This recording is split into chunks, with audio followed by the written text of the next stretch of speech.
한국의 늦가을은 뼛속까지 시리게 만드는 차가운 바람을 동반하며 강남의 가장 호화로운 펜트하우스 창문 틈새로 파고들었습니다. 한서윤은 거울 앞에 서서 남편의 넥타이를 매만지며 겉보기에는 순종적이고 가녀린 전업주부의 모습을 완벽하게 연기하고 있었습니다. 그녀는 마치 남편의 출근 준비가 인생의 전부인 것처럼 꼼꼼하게 옷매무새를 다듬었지만 그녀의 깊은 눈동자 속에는 누구도 쉽게 읽어낼 수 없는 고요한 침묵이 자리 잡고 있었습니다.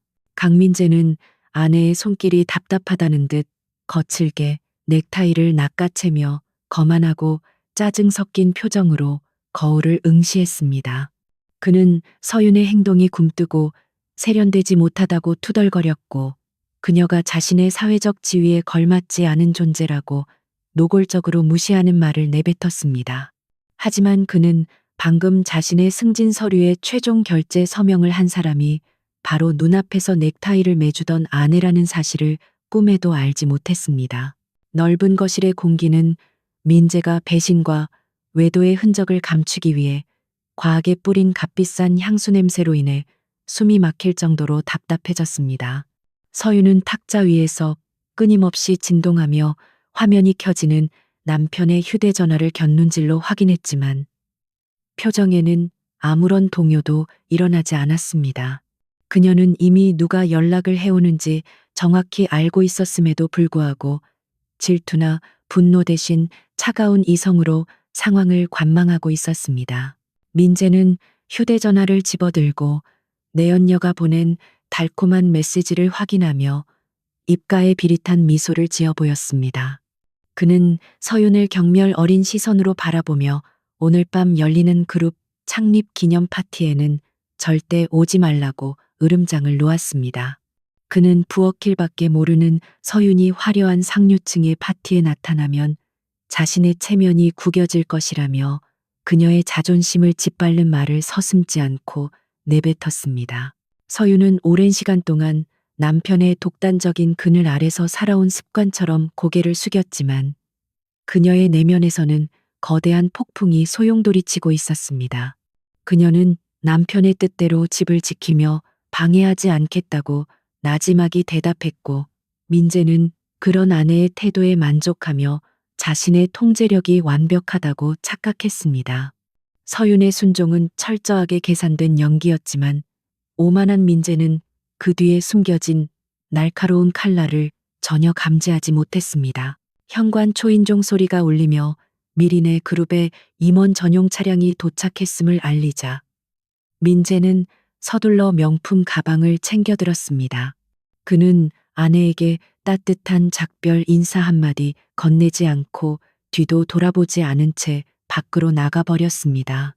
육중한 원목문이 닫히는 소리와 함께 서윤은 차가운 거실에 홀로 남겨졌고 그 순간 그녀가 쓰고 있던 순한 아내의 가면은 산산조각이 나며 바닥으로 떨어졌습니다. 민재의 발자국 소리가 복도 끝으로 사라지자마자 한서윤의 분위기는 순식간에 180도 달라지며 압도적인 카리스마를 뿜어냈습니다. 그녀는 거실 창가로 다가가 아래를 내려다보며 날카로운 눈빛으로 도시를 응시했고 비밀 서랍에서 암호화된 휴대전화를 꺼냈습니다. 그녀는 그룹 내에서도 극소수의 고위 임원들만 알고 있는 비상 연락망으로 전화를 걸어 침착하고 위험 있는 목소리로 지시를 내리기 시작했습니다. 수화기 너머에서는 30년 동안 서윤의 가문을 보필해온 김 실장의 중후하고 충성스러운 목소리가 들려왔습니다. 서윤은 오늘 밤 행사에 참석할 차량과 의상을 준비하라고 지시했는데 이는 강 이사의 아내가 아닌 그룹 회장의 자격으로 내리는 명령이었습니다. 방금 전까지 남편 앞에서 보여주었던 위축된 모습은 온데간데 없었고 그녀의 목소리에는 거역할 수 없는 절대적인 권위가 실려 있었습니다. 미린의 그룹은 서윤의 아버지가 평생을 바쳐 일궈낸 기업이었고 그는 세상을 떠나기 전 유일한 혈육인 서윤에게 모든 경영권을 물려주었습니다. 서윤은 진실한 사랑을 찾기 위해 자신의 신분을 철저히 숨기고 평범한 배경을 가진 야망가 민재와 결혼을 결심했었습니다. 그녀는 자신의 헌신과 사랑이 민재의 탐욕을 정화할 수 있을 것이라 믿었지만 돌아온 것은 처참한 배신과 모욕뿐이었습니다. 한편 최고급 세단을 타고 행사장으로 향하던 강민재는 내연 여인 최유라에게 전화를 걸어 들뜬 목소리로 통화하고 있었습니다. 그는 집에 있는 짐 덩어리를 떼어놓고 나왔다고 자랑하며 유라를 파트너로 대동해 주요 인사들에게 소개할 것이라고 약속했습니다. 민재는 자신이 누리고 있는 호화로운 차와 높은 직책이 모두 아내의 은밀한 지원 덕분이라는 사실을 까맣게 잊은 채 헛된 망상에 빠져 있었습니다. 최유라는 호텔 로비에서 몸매가 드러나는 붉은색 드레스를 입고 기다리며 파티에 참석하는 남성들의 시선을 즐기고 있었습니다. 그녀는 뛰어난 미모와 비상한 두뇌를 가졌지만 도덕성을 버리고 출세를 위해 민재를 이용하려는 계산적인 인물이었습니다. 유라는 떠오르는 실세인 민재 옆에 붙어 있으면 자신도 그룹 내에서 손쉽게 높은 자리를 차지할 수 있을 것이라고 확신하고 있었습니다. 민재가 차에서 내려 유라의 허리를 감싸 안고 화려한 연회장으로 들어서자 그는 마치 자신이 세상을 다 가진 왕이 된 듯한 기분에 휩싸였습니다. 동료들의 부러움 섞인 시선과 질투 어린 눈빛은 그의 부풀어 오른 자아를 더욱 만족시켜 주었습니다. 그는 유라의 귓가에 속삭이며 이번 인사 개편에서 자신이 부사장으로 승진하게 되면 함께 누리게 될 장밋빛 미래에 대해 떠벌렸습니다. 하지만 민재는 CEO의 양복 주머니 속에 들어있는 승진 대상자 명단에 자신의 이름이 단 한 번도 올라간 적이 없다는 사실을 알지 못했습니다. 그가 알고 있는 정보는 모두 아첨꾼들이 지어낸 헛소문이거나 그를 이용하려는 자들이 흘린 거짓 정보에 불과했습니다. 미린의 그룹은 능력도 중요시하지만 도덕성과 충성심을 최우선으로 여기는 기업 문화가 뿌리 깊게 박혀 있는 곳이었습니다. 다시 펜트하우스로 돌아와서 서윤은 이탈리아 장인이 직접 제작한 순백의 정장으로 갈아입고 완벽한 변신을 마쳤습니다. 그녀는 화려한 드레스 대신 냉철한 리더의 이미지를 강조하는 의상을 선택했고 거울 속에 비친 그녀의 모습은 범접할 수 없는 아우라를 풍겼습니다. 그녀는 남편이 지난 3년 동안 단 한 번도 탑승하지 못했던 펜트하우스 소유주 전용 엘리베이터에 올라타 1층으로 향했습니다. 건물 뒤편의 은밀한 출입구에는 검은색 롤스로이스 팬텀이 대기하고 있었고 김 실장은 허리를 깊이 숙여 그녀를 맞이했습니다. 김 실장은 드디어 회장님이 세상 밖으로 모습을 드러낸다는 사실에 감격스러워하며 차 문을 정중하게 열었습니다. 오늘 밤은 미린의 그룹의 역사적인 날이기도 하지만 서윤이 지켜오던 거짓된 결혼 생활에 종지부를 찍는 심판의 날이 될 것이었습니다. 호텔로 이동하는 차 안에서 서윤은 김 실장이 건네준 두꺼운 서류 봉투를 열어 민재의 부정행위 증거들을 하나하나 검토했습니다. 민재가 공금을 횡령하여 내연녀에게 사준 명품 가방과 보석들의 내역이 적나라하게 기록되어 있었고 서윤의 눈빛은 점점 더 차갑게 식어갔습니다. 이제 그녀의 가슴 속에 남아있던 슬픔은 모두 증발해버렸고 오직 썩은 환부를 도려내겠다는 냉혹한 결의만이 남았습니다. 미린의 호텔의 연회장은 수많은 정재계 인사들이 모여 화려한 조명 아래서 인맥을 과시하는 사교의 장이 되어 있었습니다. 민재와 유라는 샴페인 잔을 들고 이리저리 돌아다니며 유력 인사들에게 눈도장을 찍느라 정신이 없었습니다.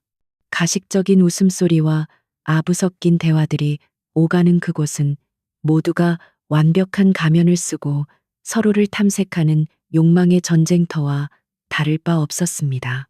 그때 갑자기 연회장의 거대한 VIP 전용 문이 열리며 실내를 감싸던 웅성거림이 일순간에 멈추고 정적이 흘렀습니다.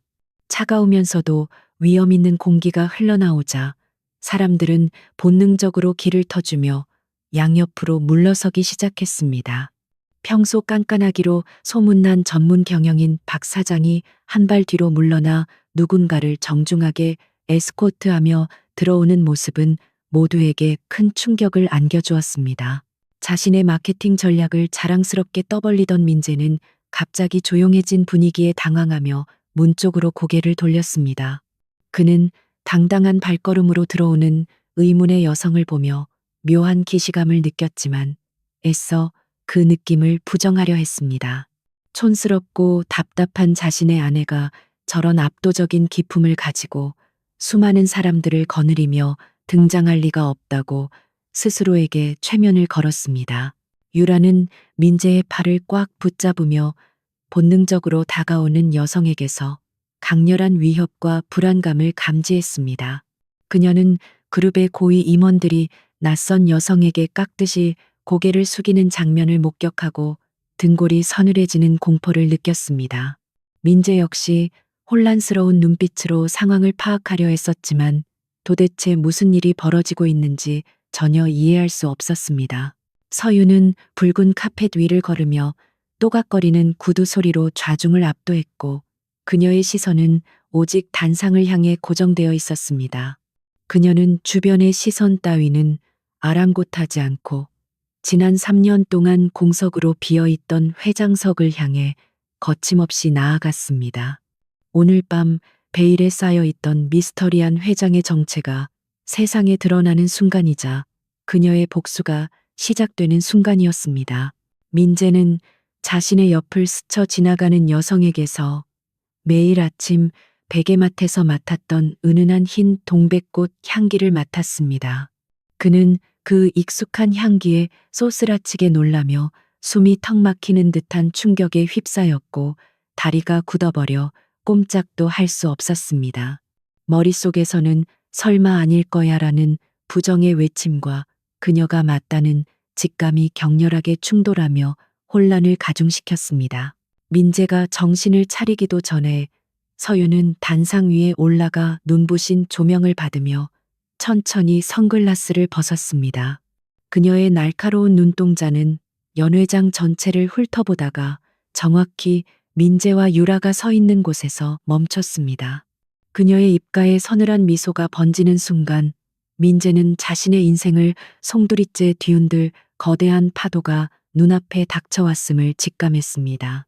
단상 위에 서 있는 한서윤의 모습은 마치 환영처럼 비현실적이었지만 강민재의 눈에는 명백한 현실로 다가와 그의 심장을 옥죄었습니다. 그는 아내가 집에 얌전히 있을 것이라고 확신했기에 지금 이 상황이 도저히 믿기지 않았고 극도의 당혹감에 휩싸여 식은땀을 흘렸습니다. 하지만 그의 머릿속을 가장 먼저 채운 감정은 놀라움이 아니라 자신의 완벽한 밤을 망쳤다는 것에 대한 참을 수 없는 분노였습니다.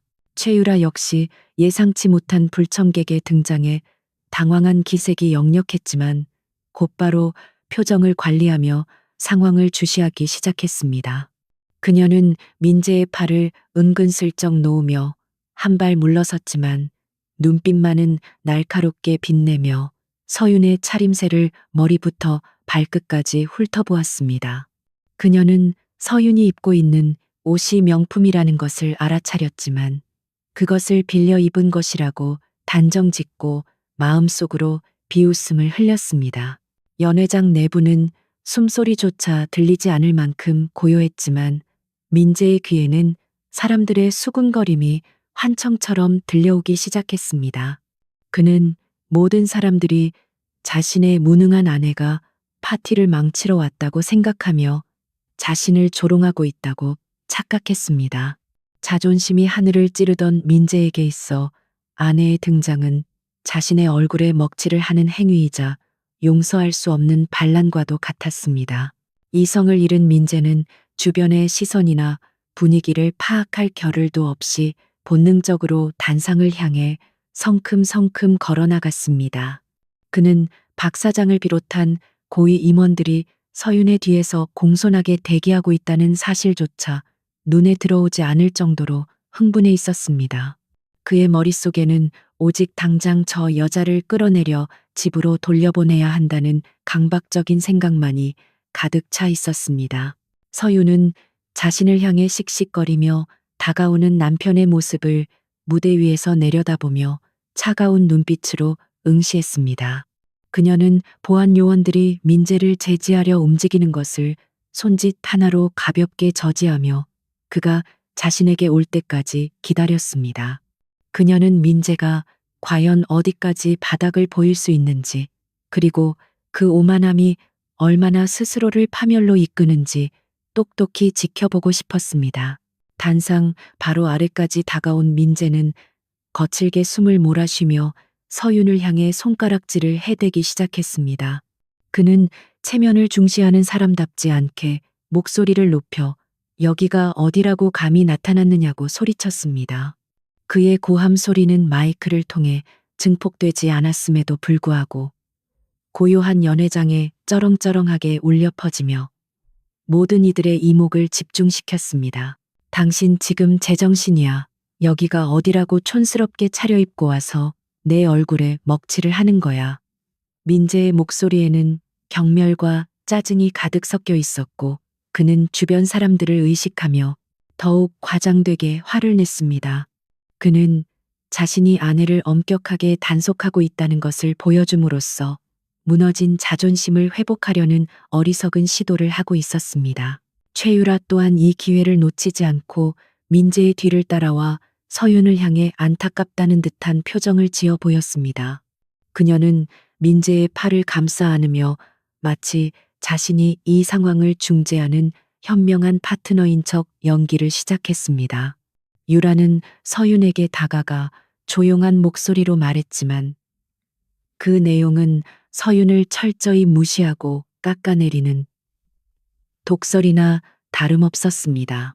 언니, 민재 씨가 오늘 얼마나 중요한 자리인지 말씀 안 드렸나요?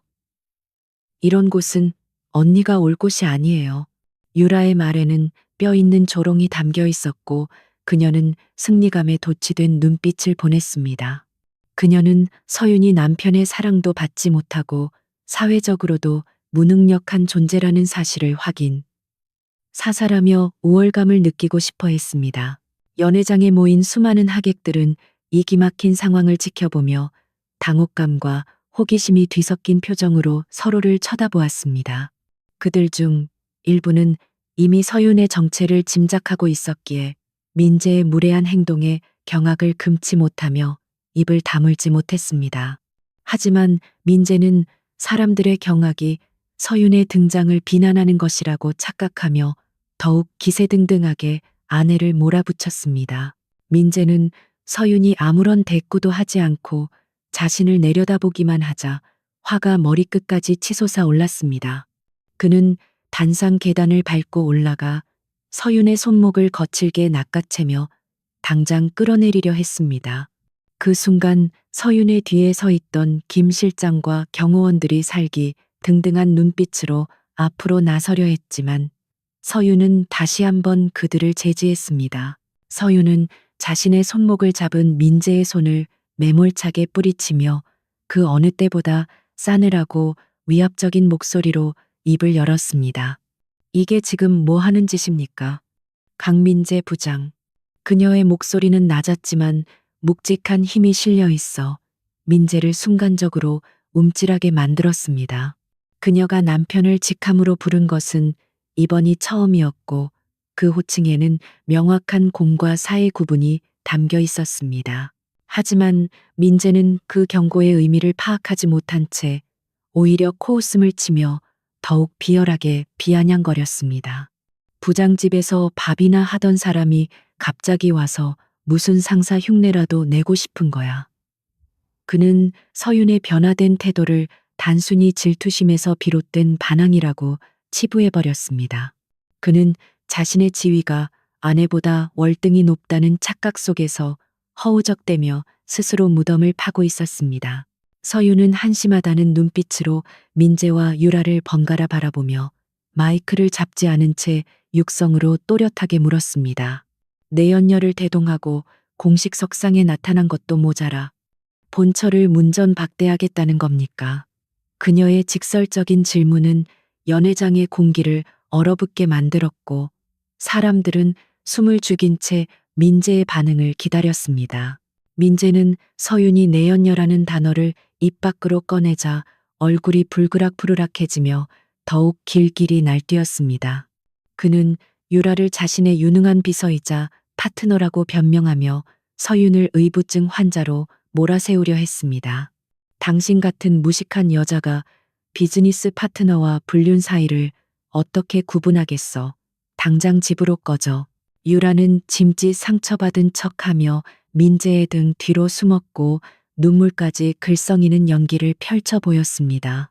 그녀는 주변 사람들에게 동정을 호소하며 서윤을 질투심에 눈이 멀어 남편의 앞길을 막는 악처로 만들고자 했습니다. 두 사람의 환상적인 호흡은 그들이 얼마나 오랫동안 서윤을 기만해 왔는지를 단적으로 보여주는 역겨운 장면이었습니다. 서윤은 그들의 추악한 연극을 지켜보며 더 이상 참을 필요가 없다는 것을 깨닫고 천천히 단상 중앙의 마이크 앞으로 걸어갔습니다. 그녀의 발걸음 하나하나에는 지난 3년간의 인내와 고통이 담겨 있었지만 이제는 그것을 권력과 심판으로 승화시킬 시간이었습니다.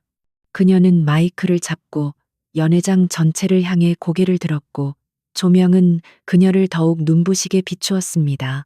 민재는 서윤이 마이크를 잡자 기겁을 하며 그녀에게 달려들려 했지만 이번에는 박 사장이 직접 나서서 그의 앞을 가로막았습니다.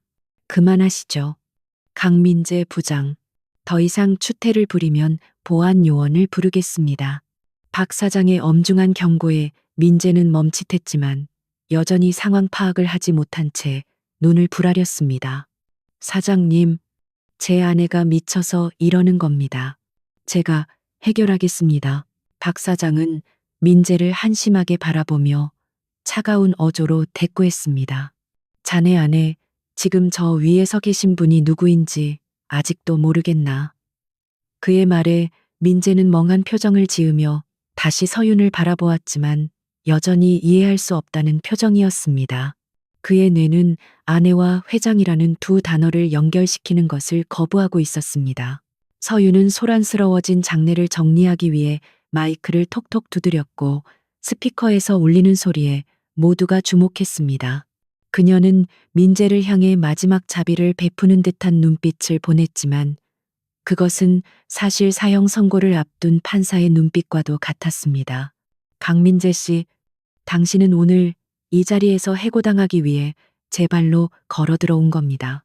그녀의 선언은 마치 천둥 소리처럼 연회장에 울려 퍼졌고 민재는 그제야 무언가 잘못되어도 단단히 잘못되었다는 공포를 느끼기 시작했습니다. 하지만 그의 오만함은 여전히 그를 지배하고 있었고 그는 떨리는 목소리로 반박했습니다. 해고 당신이 무슨 권한으로 나를 해고해. 나는 이 회사의 미래를 책임질 인재라고. 서윤은 차가운 미소를 지으며 주머니에서 자신의 명함을 꺼내 민재의 발밑으로 던졌습니다. 주워봐. 그리고 똑똑히 읽어.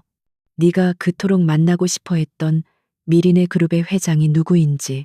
하얀색 명함이 바닥에 떨어지자 민재의 시선은 저절로 그곳으로 향했고 그의 동공은 지진이 난 것처럼 흔들렸습니다. 최유라 또한 바닥에 떨어진 명함을 보고 얼굴이 사색이 되어 뒷걸음질 쳤습니다.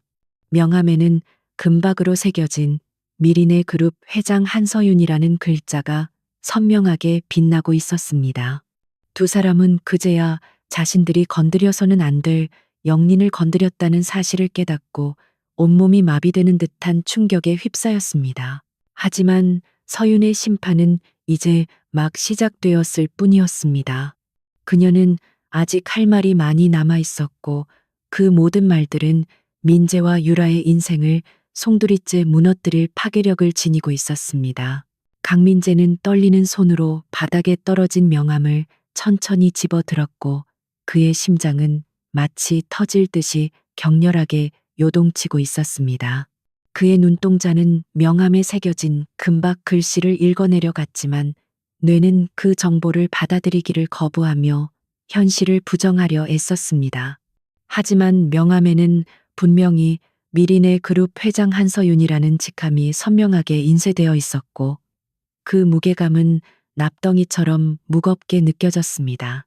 그는 고개를 들어 단상 위에 서 있는 아내를 바라보았고 그녀의 차가운 눈빛과 마주치자 온몸의 피가 차갑게 식어버리는 공포를 느꼈습니다.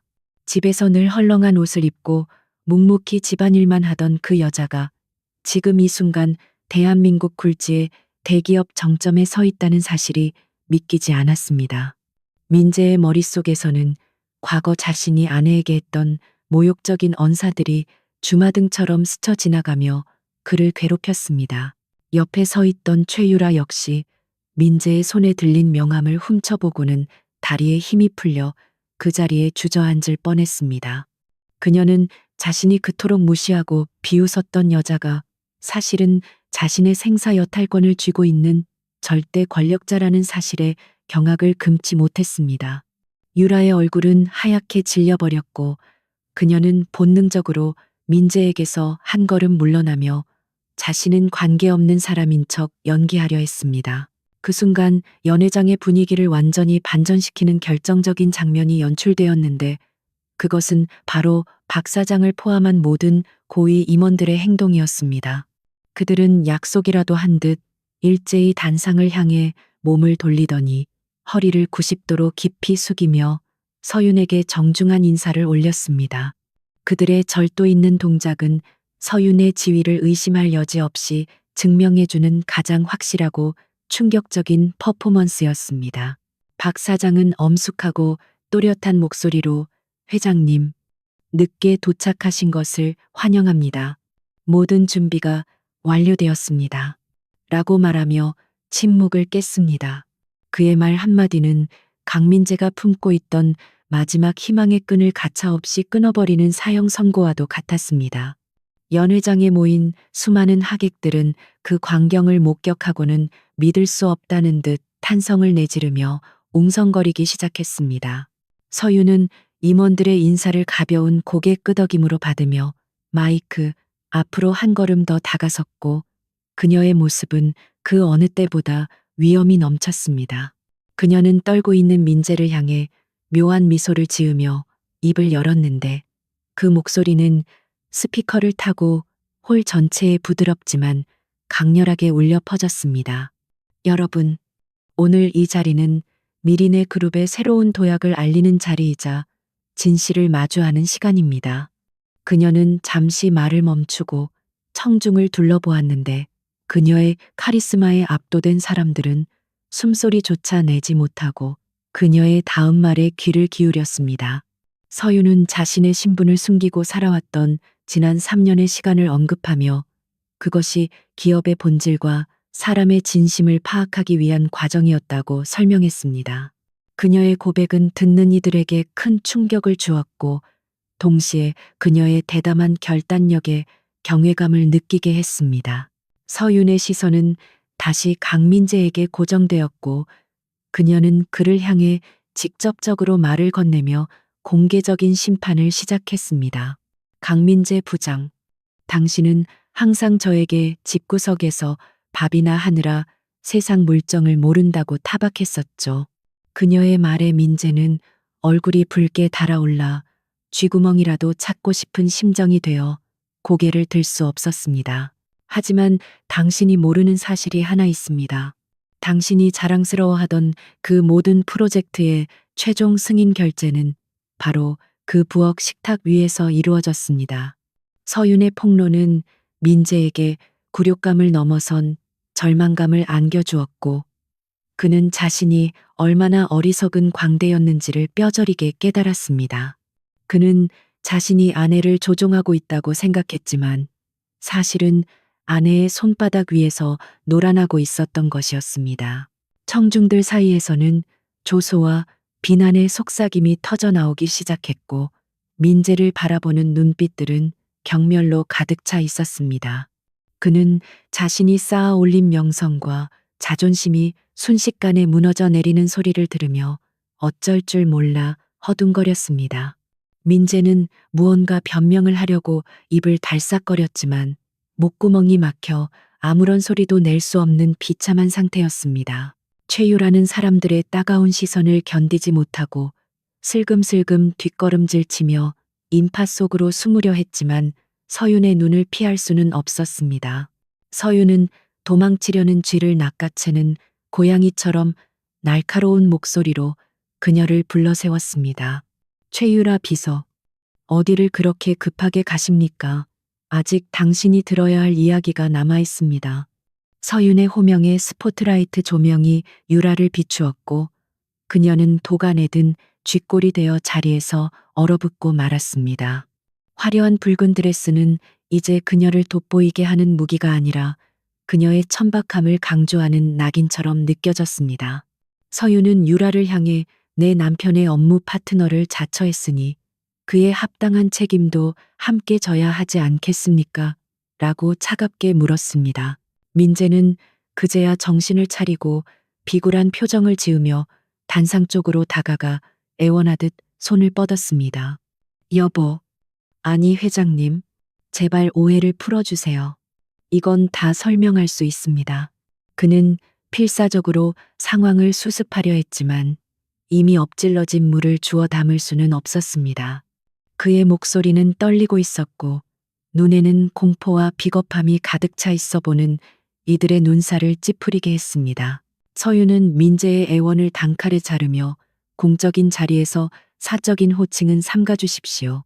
지금 당신 앞에 있는 사람은 당신의 아내가 아니라 그룹의 회장입니다. 라고 냉정하게 쏘아 붙였습니다. 그녀는 더 이상 민재에게 감정적인 동요를 보이지 않았고 철저하게 비즈니스적인 태도로 그를 대했습니다. 이 선언으로 인해 두 사람 사이의 부부 관계는 사실상 끝났음을 만천하에 공표한 셈이었습니다. 단상 뒤에 대형 스크린이 켜지며 미리네 그룹의 조직도와 함께 한서윤 회장의 프로필이 웅장하게 떠올랐습니다. 그 화면은 그녀가 이 그룹의 명실상부한 주인임을 시각적으로 다시 한번 각인시켜 주었습니다. 강민재와 최유라는 거대한 스크린 앞에 선 작고 초라한 죄인처럼 보였고 그들의 운명은 이제 서윤의 입끝에 달려 있었습니다. 서윤은 박 사장에게 눈짓을 보내 다음 순서를 진행하라는 신호를 보냈고 박 사장은 미리 준비해둔 서류를 들고 앞으로 나왔습니다. 그 서류는 단순한 해고 통지서가 아니라 민재와 유라가 저지른 비윤리적인 행위들을 낱낱이 기록한 징계 처분서였습니다. 연회장의 공기는 긴장감으로 팽팽해졌고 모든 사람들은 서윤이 내릴 최후의 판결을 숨죽여 기다렸습니다. 민재는 박 사장의 손에 들린 서류를 보며 본능적으로 그것이 자신의 파멸을 의미한다는 것을 직감했습니다. 그는 다리가 풀려 바닥에 주저앉았고 화려했던 파티장은 순식간에 그를 단죄하는 심판장으로 변해버렸습니다. 서윤은 쓰러진 남편을 내려다보며 마지막 자비조차 거둔 채 차가운 명령을 내릴 준비를 마쳤습니다. 한서윤 회장의 차가운 선언이 끝남과 동시에 연 회장의 거대한 스크린에는 강민재와 최유라가 저지른 부정행위의 증거들이 적나라하게 송출되기 시작했습니다.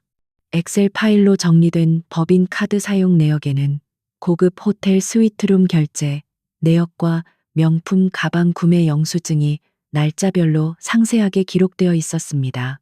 그것은 단순한 외도의 증거를 넘어 회사의 자금을 사적으로 유용한 명백한 횡령의 증거였기에 보는 이들의 경악을 자아냈습니다.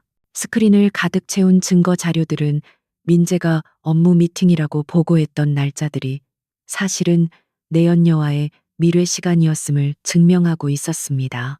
하객들은 수군거리며 민재의 파렴치함에 혀를 찾고 그동안 그를 유능한 인재로 알고 있던 사람들은 배신감에 몸을 떨었습니다. 공적인 자금을 자신의 쾌락을 위해 탕진한 그의 행태는 기업 윤리를 최우선으로 여기는 미리네 그룹에서 결코 용납될 수 없는 범죄였습니다. 민재는 스크린에 뜬 자신의 치부를 보며 얼굴이 백지장처럼 하얗게 질렸고 숨조차 제대로 쉴 수 없는 공황 상태에 빠졌습니다. 그는 자신이 교묘하게 조작했다고 믿었던 장부들이 어떻게 저렇게 완벽하게 복구되어 세상에 공개되었는지 이해할 수 없었습니다. 그것은 서윤이 지난 3년간 가정주부로 위장하면서도 회사의 감사팀을 비밀리에 직접 지휘해 왔다는 사실을 보여주는 결정적인 증거였습니다. 서윤은 마이크를 잡고 떨고 있는 민재를 향해 강민재 씨, 당신은 회사의 자산을 훔쳐 당신의 욕망을 채우는 데 사용했습니다. 라고 단호하게 질책했습니다.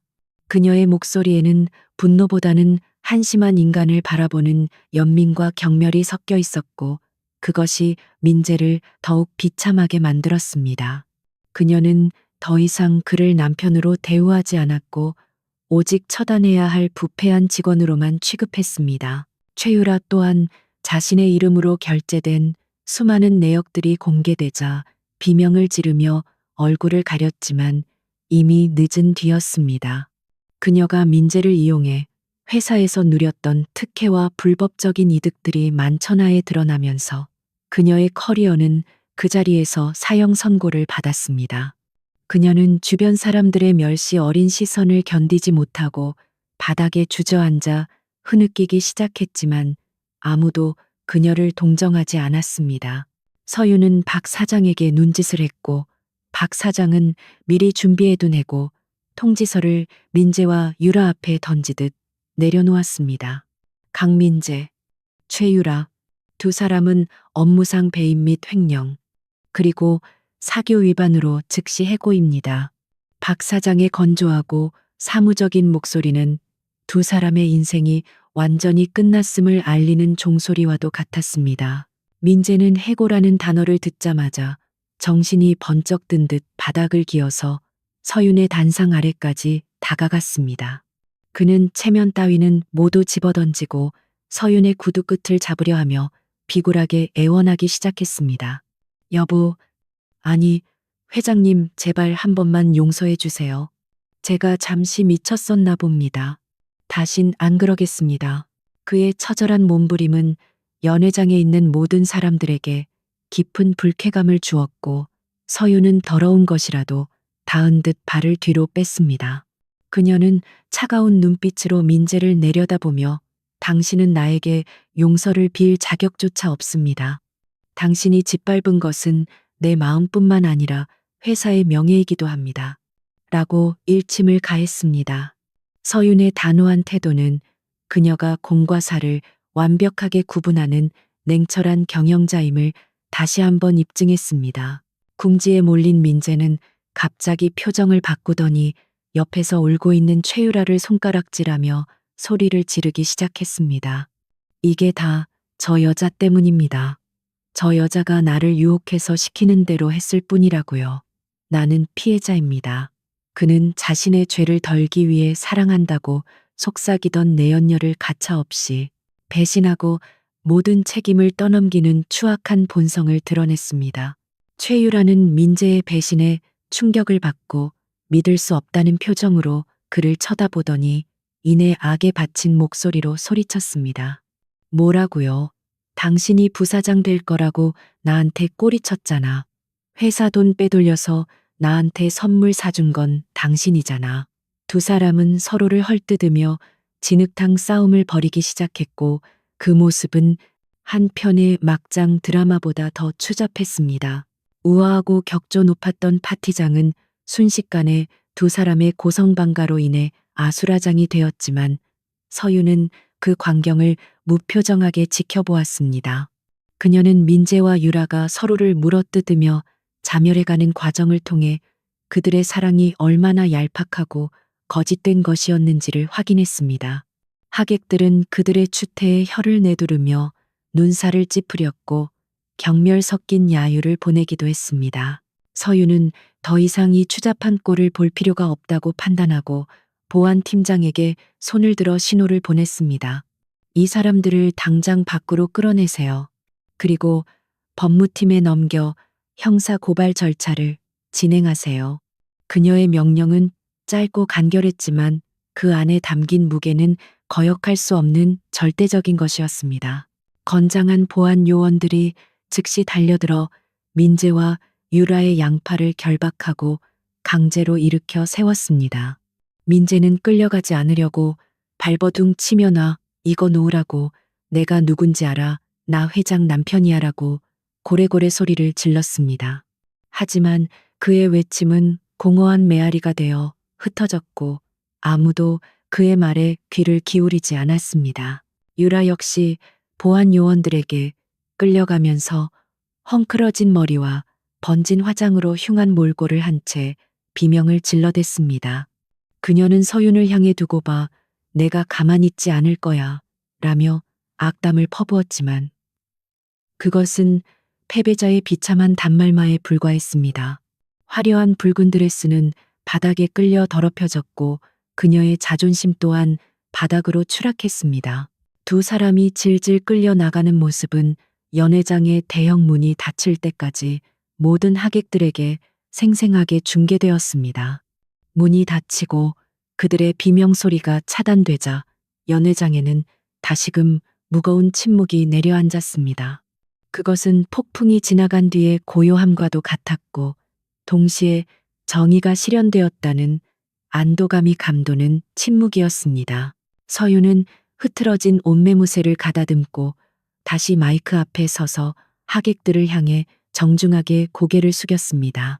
불미스러운 일로 귀한 시간을 방해해드려 진심으로 사과드립니다.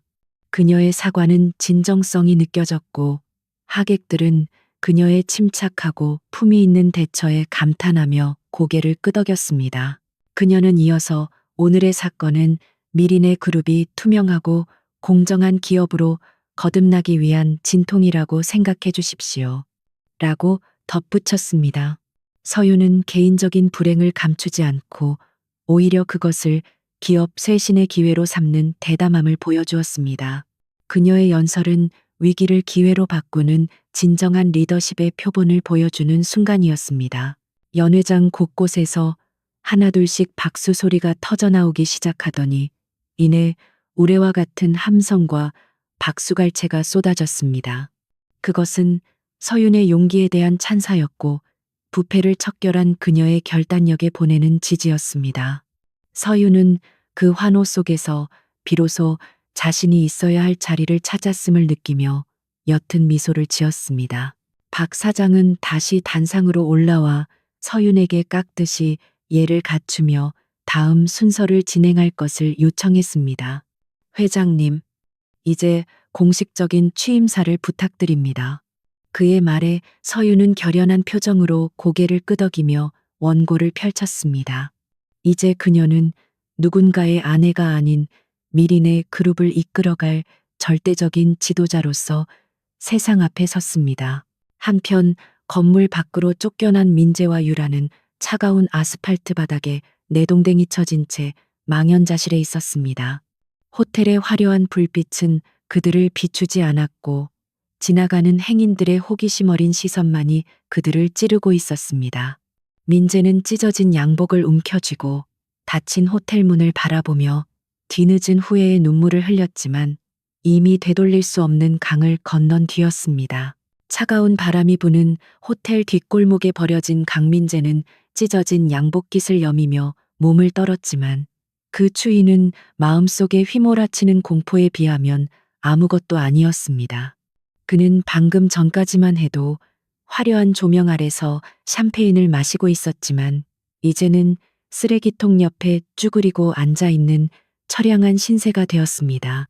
그의 곁에는 화장이 엉망으로 번진 최유라가 도끼 어린 눈으로 그를 노려보고 있었고 두 사람 사이에는 더 이상 사랑이나 신뢰 따위는 존재하지 않았습니다. 민재는 부들부들 떨리는 손으로 지갑을 꺼내 택시를 잡기 위해 신용카드를 꺼내 들었지만 결제 단말기에서는 거래 정지라는 기계적인 음성만 흘러나왔습니다. 그는 당황하여 다른 카드를 꺼내 보았지만 결과는 마찬가지였고 그가 가진 모든 금융자산이 동결되었다는 사실을 깨닫고 절망에 빠졌습니다. 한서윤은 그를 단순히 해고한 것이 아니라 사회적으로 완전히 고립시켜 버림으로써 철저하게 숨통을 조이고 있었습니다.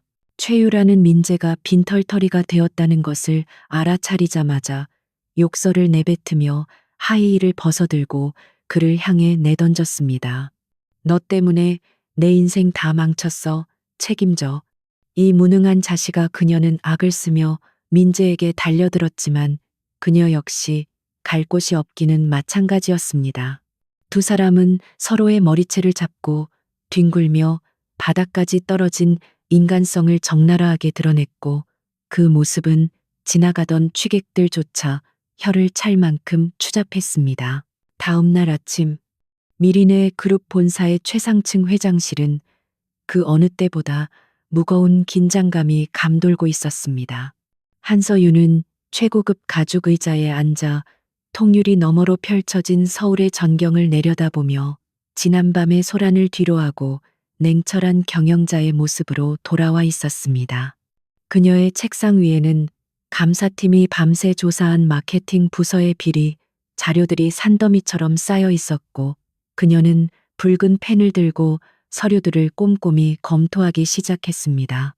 감사팀장은 식은땀을 흘리며 서윤의 눈치를 살피고 있었는데 그것은 민재가 저지른 횡령의 규모가 예상보다 훨씬 거대했기 때문이었습니다. 민재는 단순히 법인카드를 유용한 것을 넘어 하청 업체들로부터 거액의 리베이트를 받아 챙기고 유령 회사를 세워 광고비를 빼돌리는 치밀함까지 보였습니다. 서윤은 남편이라는 작자가 회사를 좀먹는 거머리였다는 사실을 확인하며 배신감을 넘어선 혐오감을 느꼈습니다. 이 정도면 단순 횡령이 아니라 특정 경제범죄, 가중처벌법 대상입니다. 검찰에 넘기면 최소 10년 이상의 징역형이 예상됩니다. 감사팀장의 보고를 들은 서윤은 감정 없는 목소리로 법대로 처리하세요. 단 1원의 오차도 없이 모든 죄를 물어야 합니다. 라고 지시했습니다. 그녀는 민재가 자신의 남편이었다는 사실이 수사에 방해가 되지 않도록 오히려 더 가혹하고 엄격한 잣대를 들이댔습니다. 한편 민재는 찜질방을 전전하며 도망자 신세로 전락하여 하루아침에 늙어버린 듯한 초췌한 몰골을 하고 있었습니다. 그는 휴대전화마저 정지되어 공중전화를 찾아다녀야 했고 배고픔을 해결하기 위해 편의점 폐기 음식을 기웃거리는 처지가 되었습니다. 그는 자신이 왜 이런 시련을 겪어야 하는지 도저히 이해할 수 없다고 생각하며 모든 원망의 화살을 서윤에게 돌리고 있었습니다. 그는 펜트하우스로 돌아가 자신의 옷가지와 숨겨둔 비상금이라도 챙기려 했지만 입구의 보안 요원들에게 가로막혀 문전박대를 당했습니다. 강민재 씨, 입주민 명단에서 제명되셨습니다. 당장 물러나지 않으면 경찰을 부르겠습니다. 보안 요원의 단호한 태도에 민재는 고래고래 소리를 지르며 난동을 피웠지만 결국 경비들에게 들려 짐짝처럼 길바닥에 내팽개쳐졌습니다. 갈 곳을 잃은 민재는 마지막 지푸라기라도 잡는 심정으로 서윤에게 연락을 취하기 위해 김 실장의 개인 번호로 전화를 걸었습니다. 수십 번의 연결 시도 끝에 겨우 통화가 연결되자 민재는 체면이고 뭐고 다 버리고 울먹이며 애원하기 시작했습니다. 김 실장님, 저 좀 도와주세요. 회장님 좀 바꿔주세요. 제가 정말 잘못했습니다.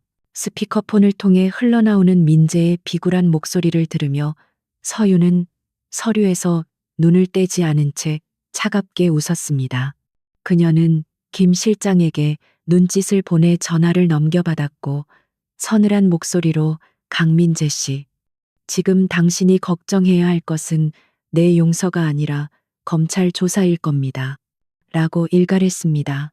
그녀의 목소리는 너무나도 평온해서 오히려 듣는 사람의 뼈를 시리게 만들었습니다. 민재는 서윤의 목소리를 듣자마자 반사적으로 무릎을 꿇으며 전화기에 대고 빌기 시작했습니다. 여보, 아니 회장님, 제가 횡령한 돈은 다 갚겠습니다. 제발 감옥만은 안 가게 해주세요. 우리 부부였잖아요. 그는 과거의 정을 호소하며 서윤의 마음을 돌리려 했지만 그것은 서윤의 분노에 기름을 붓는 격이었습니다. 부부 당신이 내연녀와 회사 돈으로 뒹굴 때 우리는 이미 남이었습니다. 당신이 갚아야 할 것은 돈이 아니라 당신이 더럽힌 회사의 명예입니다. 서윤은 민재의 뻔뻔함에 치를 떨며 수화기를 거칠게 내려놓았습니다. 그녀는 더 이상 민재와의 대화가 시간 낭비일 뿐이라고 판단했고 법의 심판대 위에 그를 세우는 것만이 유일한 해결책임을 확신했습니다. 전화가 끊어진 후 민재는 공중전화 부스 안에 주저앉아 멍하니 수화기를 들고 있었는데 절망감이 파도처럼 밀려왔습니다. 그는 자신이 감옥에 가면 다시는 재기할 수 없을 것이라는 공포에 사로잡혔고 그 공포는 곧 생존 본능을 자극하여 비이성적인 분노로 변해갔습니다. 그는 이대로 당할 수만은 없다고 생각하며 흐릿한 눈동자를 번득였는데 그것은 궁지에 몰린 쥐가 고양이를 물려는 살기와도 같았습니다. 서윤은 민재와의 통화를 끝낸 후 비서실장에게 지시하여 언론에 공식 보도자료를 배포하도록 했습니다. 미린의 그룹, 내부 비리 척결을 위한 대대적인 감사 착수, 지위 고하를 막론하고 엄중 처벌 예정. 이라는 헤드라인은 곧바로 속보로 뜨며 재계의 큰 이슈가 되었습니다.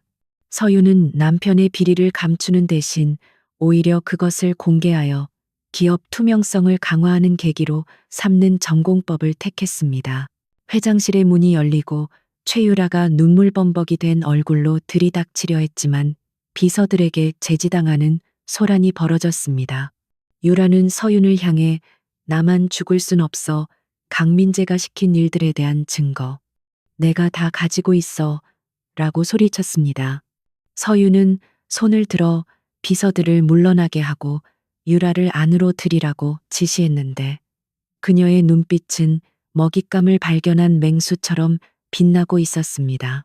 유라는 회장실 바닥에 엎드려 자신이 가지고 있는 민재의 차명계좌 장부와 이중계약서 사본을 서윤의 책상 위에 올려놓았습니다. 그녀는 자신이 살기 위해 사랑했던 남자를 팔아넘기는 선택을 했고 서윤에게 선처를 호소하며 매달렸습니다. 이걸 드릴 테니 제발 저만은 고소하지 말아주세요. 시키는 건 뭐든지 할게요. 서윤은 유라가 내밀한 증거들을 훑어보며 만족스러운 미소를 지었지만 그것은 유라를 용서하겠다는 의미가 아니었습니다. 이 자료들은 수사에 큰 도움이 되겠군요. 하지만 죄를 지었으면 벌을 받는 것이 세상의 이치입니다. 서윤은 유라의 기대를 무참히 짓밟으며 보안 요원을 불러 그녀와 증거물을 경찰에 인계하도록 했습니다. 민재는 거리를 배회하다가 우연히 전광판 뉴스에 나오는 자신의 해고 소식과 검찰 수사 착수 보도를 보고 경악했습니다. 그는 이제 대한민국 어디에도 숨을 곳이 없다는 것을 깨닫고 극단적인 선택지들을 머릿속에 떠올리기 시작했습니다. 그의 머릿속에는 서윤에 대한 복수심과 살아남아야 한다는 욕망이 뒤엉켜 괴물 같은 계획이 만들어지고 있었습니다. 그는 평소 알고 지내던 경쟁사 임원에게 연락을 취하기 위해 마지막 남은 동전을 털어 다시 공중전화로 향했습니다. 그는 미린의 그룹의 핵심 기술과 영업 비밀을 넘기는 조건으로 도피 자금과 신변 보호를 요청할 생각이었습니다. 그것은 기업인으로서 지켜야 할 마지막 양심마저 팔아먹는 매국노 같은 짓이었지만 이성을 잃은 민재에게는 그것만이 유일한 탈출구로 보였습니다. 서윤은 창밖의 노을을 바라보며 민재가 순순히 잡히지 않고 또 다른 사고를 칠 가능성을 염두에 두고 있었습니다. 그녀는 보안팀장에게 민재의 행적을 24시간 추적하고 회사 서버의 보안을 최고 등급으로 격상하라고 지시했습니다. 그녀는 남편의 비열한 성정을 누구보다 잘 알고 있었기에 그의 다음 수를 미리 예측하고 덫을 놓을 준비를 하고 있었습니다. 민재는 경쟁사 상무와의 통화에 성공했고 은밀한 장소에서의 만남을 약속받자 비릿한 회심의 미소를 지었습니다. 그는 자신이 가진 정보가 서윤에게 치명타를 입힐 수 있는 강력한 무기라고 확신하며 재기를 꿈꿨습니다. 하지만 그는 서윤이 이미 그의 일거수일투족을 감시하고 있다는 사실을 꿈에도 모른 채 스스로 파멸의 구렁텅이로 걸어 들어가고 있었습니다. 서울 변두리의 허름한 모텔방 구석에서 강민재는 낡은 노트북 화면을 뚫어지게 쳐다보고 있었습니다. 곰팡이 냄새와 컵라면 국물 냄새가 진동하는 비좁은 방은 화려했던 그의 과거와 극명한 대조를 이루며 처참한 현실을 보여주고 있었습니다. 그는 며칠 동안 제대로 씻지 못해 기름진 머리카락을 신경질적으로 쓸어 넘기며 손톱을 물어뜯었고 충혈된 눈동자에는 광기가 서려 있었습니다. 그는 미리네 그룹의 사내 인트라넷에 접속하기 위해 자신이 예전에 몰래 만들어둔 우회 접속 경로를 필사적으로 입력하고 있었습니다. 보안팀이 자신의 계정을 모두 차단했을 것이라 예상했지만 그는 마케팅 이사 시절에 IT 부서 직원에게 뇌물을 주고 만들어둔 백도어 프로그램이 아직 살아있을 것이라는 일말의 희망을 품고 있었습니다. 이것은 그가 가진 마지막 생명줄이자 한서윤에게 복수할 수 있는 유일한 무기였습니다. 놀랍게도 모니터 화면에는 접속 성공이라는 녹색 글자가 깜빡거렸고 민재는 환희에 찬 비명을 지르며 주먹을 허공에 휘둘렀습니다. 그는 서윤이 아무리 똑똑한 척해도 결국 자신의 치밀함을 따라올 수 없다고 착각하며 승리감에 도취되었습니다. 그는 떨리는 손가락으로 마우스를 움직여 2025년 신규 프로젝트 기밀 폴더를 찾아 클릭했고 곧바로 다운로드를 시작했습니다. 하지만 민재는 그 순간 미리네 그룹 본사의 보안 관제 센터에서 경보음이 울리고 있다는 사실을 꿈에도 알지 못했습니다. 어두운 상황실 안에서 보안 팀장과 요원들은 대형 스크린을 통해 민재의 접속 기록을 실시간으로 모니터링하고 있었습니다. 그들은 즉시 접속을 차단하려 했지만 뒤에서 지켜보고 있던 한서윤이 손을 들어 그들을 제지했습니다. 서윤은 팔짱을 낀 채 차가운 미소를 지으며 그냥 두세요. 그가 원하는 모든 자료를 가져가게 내버려 두십시오. 라고 명령했습니다. 보안 팀장은 당황하여 회장을 쳐다보았지만 서윤의 눈빛에는 한치의 망설임도 없었습니다. 그녀는 단순히 민재를 횡령죄로 처벌하는 것으로 만족하지 않았고 그가 산업 스파이 행위까지 저지르게 만들어 더 이상 사회에 발을 붙이지 못하게 만들 작정이었습니다. 민재가 다운로드하고 있는 파일들은 사실 서윤이 미리 심어놓은 미끼 데이터로 겉보기에는 1급 기밀처럼 보이지만 실제로는 조작된 정보들과 추적 프로그램이 심어진 가짜 파일들이었습니다. 이 파일들이 외부로 유출되는 순간 그 경로와 수신자가 누구인지 즉각적으로 파악할 수 있는 디지털 함정이 작동하게 되어 있었습니다. 서윤은 쥐가 덫에 있는 치즈를 물기를 기다리는 사냥꾼처럼 인내심을 가지고 기다렸습니다. 다운로드가 완료되자 민재는 파일을 USB에 옮겨 담으며 이제 넌 끝났어. 한서윤, 이 자료만 있으면 경쟁사들이 줄을 설 거야. 라고 중얼거렸습니다. 그는 이 기밀 자료를 넘기는 대가로 거액의 도피 자금을 챙겨 해외로 도망칠 계획을 세우고 있었습니다. 그의 머릿속에는 이미 복수에 성공하고 호화로운 생활을 즐기는 망상이 가득 차 있었습니다. 민재는 곧바로 미리네 그룹의 최대 라이벌인 태양그룹의 송 전무에게 전화를 걸었습니다. 송 전무는 평소 민재를 탐탁지 않게 여겼지만 그가 미리네의 핵심 기밀을 가지고 있다는 말에 흥미를 보였습니다. 민재는 다급한 목소리로 지금 당장 만나시죠. 회사를 뒤집을 만한 물건입니다. 라고 제안했고 송 전무는 은밀한 장소에서의 접선을 수락했습니다. 약속 장소는 인천항 근처의 폐쇄된 물류 창고로 정해졌고 민재는 택시를 잡아 타고 서둘러 그곳으로 향했습니다. 그는 가는 동안 USB를 품에 안고 주변을 두리번거렸는데 지나가는 모든 차들이 자신을 쫓고 있는 것 같은 피해망상에 시달렸습니다.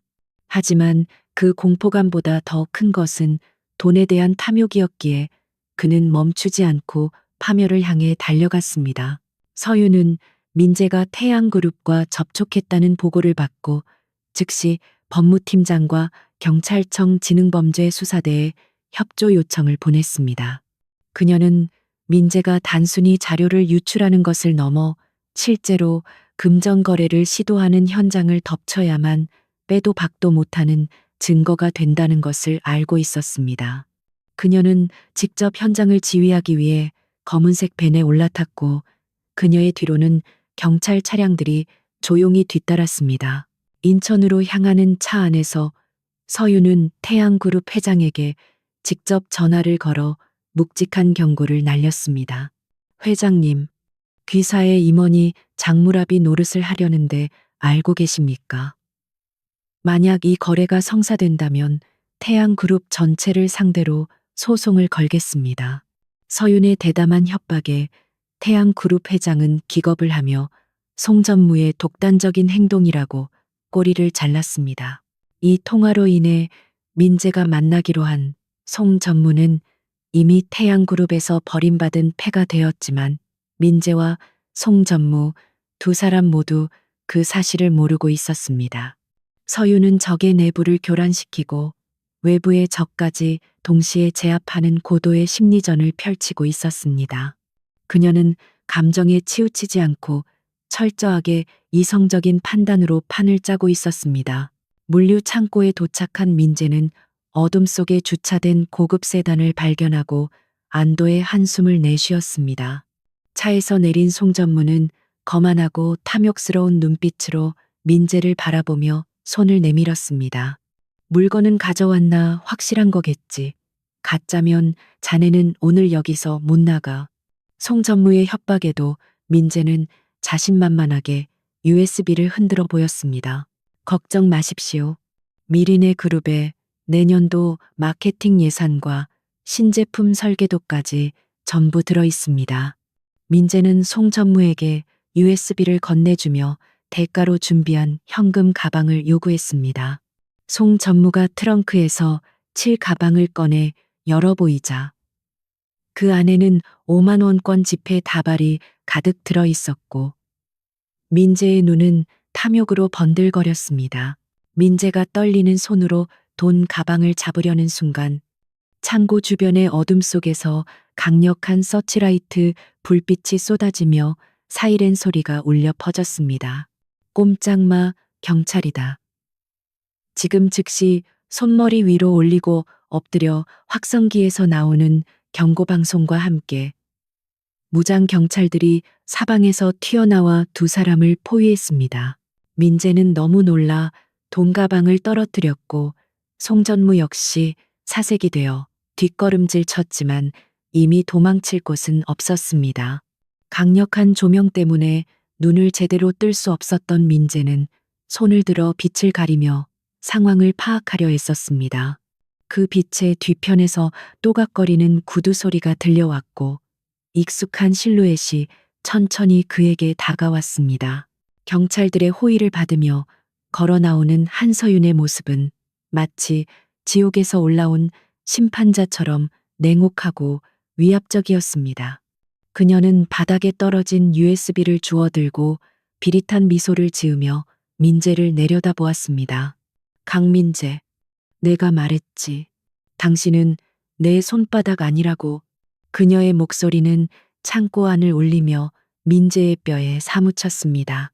민재는 털썩 무릎을 꿇으며 함정이었어 처음부터 다 알고 있었던 거야 라고 절규했습니다. 그는 자신이 서윤을 속인 것이 아니라 서윤이 쳐놓은 거미줄에 제 발로 걸어 들어왔다는 사실을 깨닫고 비참함에 몸서리쳤습니다. 그의 자존심은 갈기갈기 찢겨나갔고 이제 남은 것은 차가운 쇠고랑 뿐이었습니다. 송전무는 경찰들에게 연행되며 나는 몰랐어. 저 놈이 꼬드긴 거야.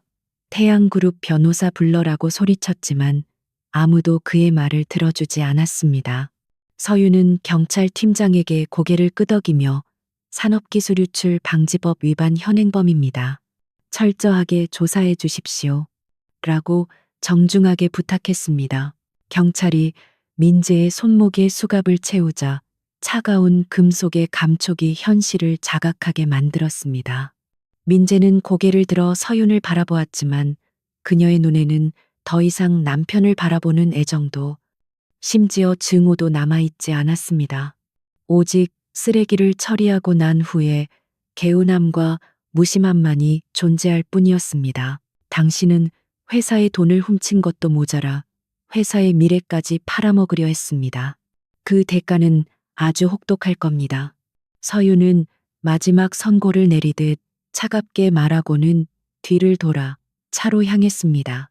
민재는 멀어지는 서윤의 뒷모습을 보며 여보, 서윤아 내가 잘못했어라고 울부짖었지만 그녀는 한 번도 뒤를 돌아보지 않았습니다. 민재가 경찰차에 태워져 끌려가는 동안 서윤은 벤의 뒷좌석에 앉아 창밖을 내다보며 긴 숨을 내쉬었습니다. 이것으로 민재와의 지긋지긋한 악연은 법적으로나 물리적으로나 완전히 끝이 났습니다. 하지만 그녀에게는 아직 해야 할 일이 남아 있었고 그것은 상처 입은 미린의 그룹을 다시 일으켜 세우는 것이었습니다. 이 사건은 다음 날 조간신문의 일면을 장식하며 재벌가 사위의 몰락, 아내의 통쾌한 심판이라는 제목으로 대서특필되었습니다.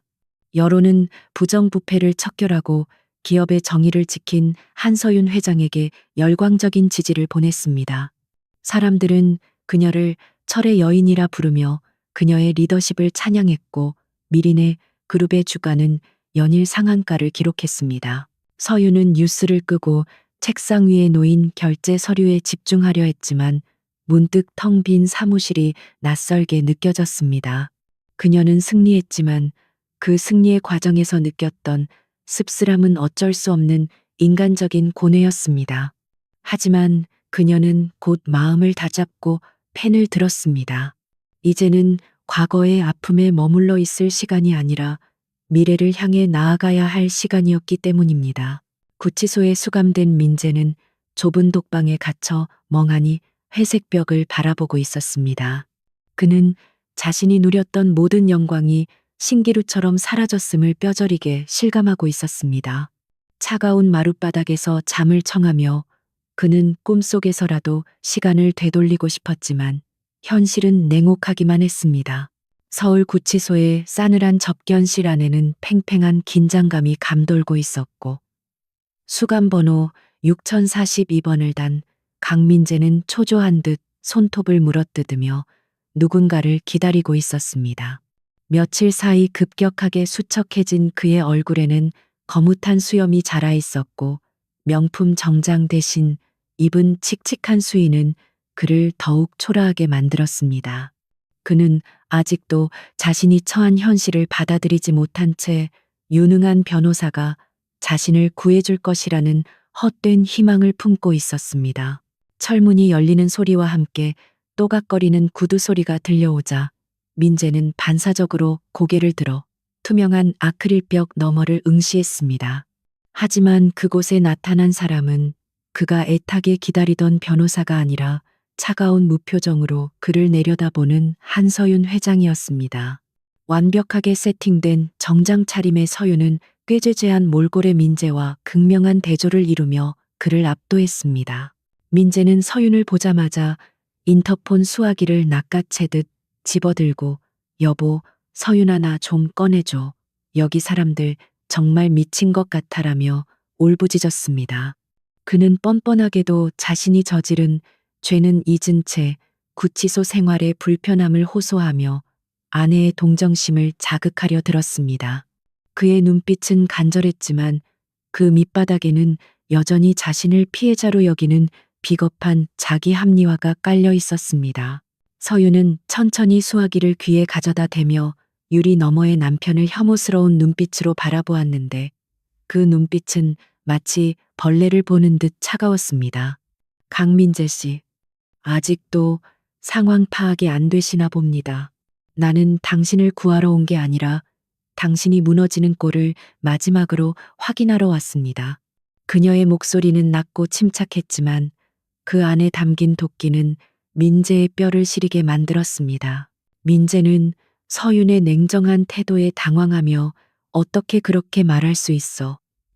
우리가 함께한 세월이 얼만데 내가 잠깐 실수한 거 가지고 너무하는 거 아니야? 라고 소리쳤습니다. 그는 산업 스파이 행위와 수십억 원의 횡령을 단순한 실수로 치부하며 자신의 죄악을 축소하려 했었습니다. 그의 도덕적 해이는 이미 구제불능의 상태였고 서윤은 그 사실을 다시 한번 확인하며 씁쓸한 미소를 지었습니다. 실수라고요.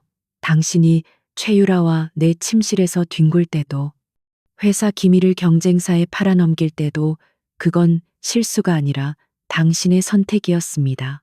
서윤은 송곳처럼 날카로운 팩트로 민재의 궤변을 정면으로 반박했습니다. 그녀는 민재가 저지른 모든 악행들이 우발적인 것이 아니라 그의 썩어빠진 본성에서 비롯된 계획적인 범죄였음을 정확히 꿰뚫고 있었습니다. 최유라의 이름이 나오자 민재의 표정이 일그러지며 그 여자가 다 꾸민 일이야. 나는 이용당했을 뿐이라고 내 말을 믿어줘라며 다시금 남 탓을 시전했습니다. 하지만 서윤은 가방에서 서류 한 장을 꺼내 유리에 대고 펼쳐 보였는데 그것은 최유라가 검찰 조사에서 작성한 자필 진술서였습니다. 그 안에는 민재가 범행을 주도하고 지시한 내용이 상세하게 기록되어 있었습니다. 최유라 씨는 형량을 줄이기 위해 당신이 주범이라는 증거를 모두 제출했습니다. 당신이 믿었던 사랑의 결말이 고작 이렇습니다. 서윤의 조소 섞인 말에 민재는 절망적인 표정으로 고개를 떨구었습니다. 그는 자신이 이용하고 버리려 했던 여자에게 오히려 뒤통수를 맞았다는 사실에 분노했지만 이제 와서 할 수 있는 일은 아무것도 없었습니다. 서윤은 멍하니 앉아있는 민재를 향해 당신은 늘 나를 무능하다고 무시했지만 정작 내 도움 없이는 아무것도 할 수 없는 기생충 같은 존재였습니다. 라고 일갈했습니다. 그녀는 지난 3년간 민재의 승진과 성과 뒤에 자신의 은밀한 지원이 있었다는 사실을 털어놓으며 그의 얄팍한 자존심을 산산조각 냈습니다. 민재는 자신의 성공이 스스로의 능력이 아니었다는 진실을 마주하고 큰 충격에 빠졌습니다. 거짓말이야. 내가 얼마나 밤새워 일했는데 네가 뭘 안다고 떠들어. 민재는 인정하고 싶지 않은 진실 앞에서 발악하며 유리를 주먹으로 내리쳤습니다. 교도관들이 달려와 그를 제지하며 팔을 꺾었지만 그는 괴수처럼 소리를 지르며 서윤을 향해 저주를 퍼부었습니다. 그 모습은 인간의 추악한 바닥을 그대로 보여주는 듯했고 서윤은 그 광경을 차갑게 관망했습니다. 서윤은 교도관들에게 제압당해 바닥에 얼굴이 눌린 민재를 보며 마지막 작별 인사를 건넸습니다. 감옥 안에서 긴 시간 동안 당신이 누구인지, 무엇을 잘못했는지 뼈저리게 느껴보십시오. 그것이 내가 당신에게 줄 수 있는 마지막 자비입니다. 그녀는 수화기를 내려놓고 자리에서 일어났는데 그 동작에는 일말의 미련도 남아있지 않았습니다. 민재는 멀어지는 서윤의 뒷모습을 보며 가지마. 서윤아, 내가 잘못했어. 제발 변호사 좀 보내줘라고 애타게 울부짖었습니다. 하지만 철문은 무겁게 닫혔고 접견실에는 그의 비참한 메아리만이 공허하게 울려 퍼졌습니다. 그는 이제 세상으로부터 완전히 격리되어 차가운 독방에서 자신의 죄와 마주해야만 하는 운명에 처해졌습니다. 한 달 후 열린 1심 선고 공판장에는 수많은 취재진이 몰려들어 재벌가 사위의 몰락을 취재하기 위해 북새통을 이루었습니다. 민재는 고개를 푹 숙인 채 피고인석에 앉아 있었고 그의 옆에는 마찬가지로 죄수복을 입은 최유라가 앉아 있었습니다. 두 사람은 서로를 쳐다보지도 않았고 그들 사이에는 살벌한 적대감만이 흐르고 있었습니다. 검사는 민재에게 특정 경제범죄, 가중처벌법 위반 및 산업기술 유출 혐의로 징역 15년을 구형하며 엄벌을 촉구했습니다. 변호인은 선처를 호소했지만 제출된 증거들이 너무나 명백하고 죄질이 불량하여 재판부를 설득하기에는 역부족이었습니다. 판사는 민재가 반성의 기미를 보이지 않고 책임을 회피하려 한다며 검사의 구형을 대부분 받아들이는 분위기였습니다. 마침내 판사가 판결문을 낭독하기 시작하자 법정 안은 숨소리조차 들리지 않을 만큼 고요해졌습니다. 피고인 강민재는 배우자의 신뢰를 배신하고 회사의 자금을 횡령하였으며 국가 핵심 기술을 유출하려 한 중대한 범죄를 저질렀습니다. 판사의 엄중한 꾸짖음은 민재의 가슴에 비수처럼 꽂혔고 그는 다리가 풀려 휘청거렸습니다. 이에 피고인 강민재에게 징역 12년을 선고한다. 주문이 낭독되는 순간 법정 안에서는 탄성과 박수가 동시에 터져 나왔습니다. 민재는 망연자실한 표정으로 허공을 응시했고 최유라 역시 징역 3년의 실형을 선고받고 오열하며 쓰러졌습니다. 정의의 심판은 냉혹했지만 공정했고 그들은 자신들이 뿌린 씨앗을 거두게 되었습니다. 방청석 맨 뒷자리에서 선글라스를 끼고 재판을 지켜보던 한서윤은 판결이 내려지자 조용히 자리에서 일어났습니다. 그녀는 승리의 기쁨보다는 길었던 악몽이 드디어 끝났다는 안도감을 느끼며 법정을 빠져나왔습니다. 법원 로비에는 수많은 기자들이 그녀를 기다리고 있었지만 그녀는 경호원들의 호의를 받으며 묵묵히 차에 올라탔습니다. 차 안에서 서윤은 미리 준비해둔 이혼 신고서에 마지막 서명을 하고 변호사에게 건네며 오늘부로 강민재와 관련된 모든 법적 관계를 정리합니다. 라고 지시했습니다. 변호사는 고개를 끄덕이며 서류를 받아들었고 이로써 서윤의 호적에서 강민재라는 이름은 영원히 지워지게 되었습니다. 그녀는 창문을 내리고 들어오는 신선한 공기를 마시며 비로소 자유를 느꼈습니다. 미린의 그룹은 이번 사건을 계기로 더욱 강력한 내부 통제 시스템을 구축하고 윤리 경영을 선포하여 주주들과 대중의 신뢰를 회복했습니다. 서윤의 과감한 결단력은 위기에 처한 기업을 구한 모범 사례로 꼽히며 경제계의 주목을 받았습니다. 그녀는 더 이상 누군가의 아내가 아닌 대한민국을 대표하는 여성 리더로서의 입지를 굳건히 다졌습니다. 해가 저물어가는 서울의 하늘은 붉게 물들어 있었고 서윤은 집무실 창가에 서서 화려한 도시의 불빛을 바라보았습니다. 과거의 상처는 흉터로 남겠지만 그것은 그녀를 더욱 강하게 만드는 훈장이 될 것이었습니다. 이제 그녀 앞에는 그 누구의 방해도 받지 않는 오롯이 그녀 자신만이 개척해 나갈 새로운 미래가 펼쳐져 있었습니다.